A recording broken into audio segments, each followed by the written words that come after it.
What if McLaren didn't tell us the whole story of what really happened on the grid?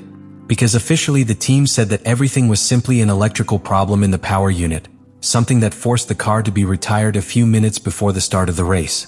But when you start to review what happened in those previous minutes, very strange details appear.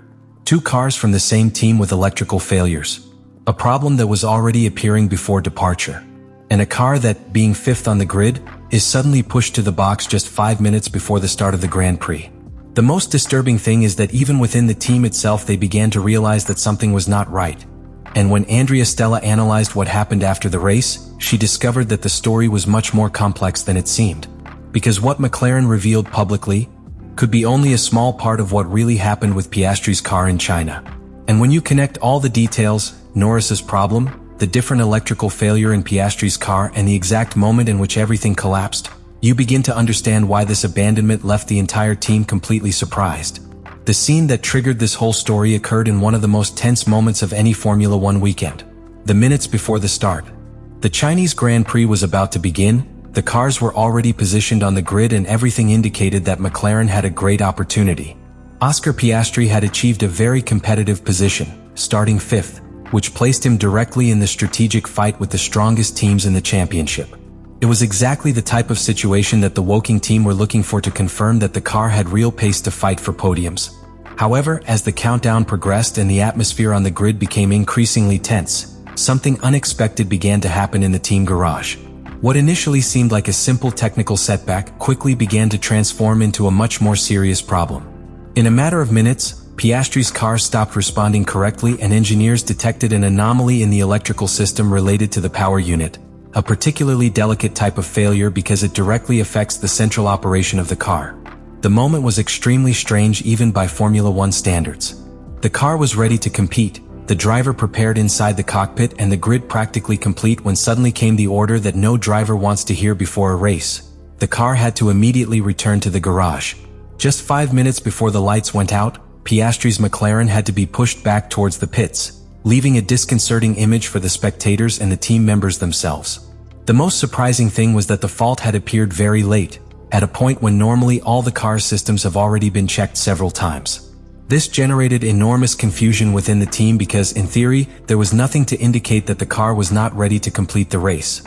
But what really began to raise suspicions was not only Piastri's abandonment, but the context surrounding the entire team at that time. While the Australian was dealing with his problem, the other McLaren was also experiencing technical difficulties. Lando Norris had already experienced electrical failures during the pre-start phase, to the point that his car could not even perform the normal reconnaissance laps while the mechanics tried to resolve the problem. The possibility of having to start the race from the pit lane began to be discussed internally, something that in Formula One is usually a sign that the team has identified a serious technical problem but is not yet completely confident that the solution is completely reliable. At that point, an uncomfortable question began to arise within the team. If both cars were suffering electrical problems in the same technical area, could there be a deeper problem in the system? However, when Piastri himself explained what happened after the incident, he made clear a detail that further complicated the situation. The failure of his car was not exactly the same as Norris's. Both were related to the electrical part of the power unit, but they were different problems. That seemingly small nuance is actually extremely important from a technical point of view, because it rules out the simplest explanation, that a single defective part caused the abandonment. Instead, it opens up the possibility of a more complex fragility in the integration between the car's electrical systems and the power unit. The pilot's public reaction was surprisingly calm. Piastri described the situation very neutrally, noting that the team confirmed to him after he got out of the car that it was an electrical problem and that it was simply disappointing. There were no accusations or very detailed explanations. But within the team structure the feeling was very different. For McLaren, the retirement represented a huge blow, especially as the car seemed to have enough pace to compete in the front positions. Losing a race before it even started meant wasting a very important strategic opportunity in a championship that was just beginning to take shape. The frustration increased even more when Piastri's sporting context at the beginning of the season was observed. The Australian was coming off another very difficult weekend in Australia, where he was also unable to compete in the race after an incident during the installation lap. This meant that, in just 2 consecutive Grands Prix, the driver had gone from being one of the team's great protagonists to accumulating 2 weekends without completing a single lap of the race. For a young driver who is still building his pace within the season, that type of situation can seriously affect the confidence, the adaptation process to the car, and the accumulation of data that the team needs to continue developing the car. And it was precisely at that moment, when the initial chaos began to calm down and the team began to calmly review all the telemetry data, that Andrea Stella began to realize that the problem could be more complex than it seemed at first glance. Because when a car fails just before the start, in a phase where everything should be completely controlled, there is usually something more behind what is publicly communicated. And that was exactly what the team began investigating after the race, analyzing every detail of the failure that sidelined Piastri before the Chinese Grand Prix even had a chance to begin. After the initial chaos on the grid and the enormous frustration left by Oscar Piastri's abandonment before the race even began, McLaren began the process that all teams carry out when an unexpected failure occurs, analyzing absolutely all the car's data. In Formula One, each car generates thousands of telemetry parameters in real time, from electrical voltages to internal temperatures, through the behavior of each car system. When engineers began to review that information after the Chinese Grand Prix, what they found began to completely change the way they understood what happened. Because the problem did not seem to fit the simple explanation that had been publicly communicated: a specific electrical failure in the power unit.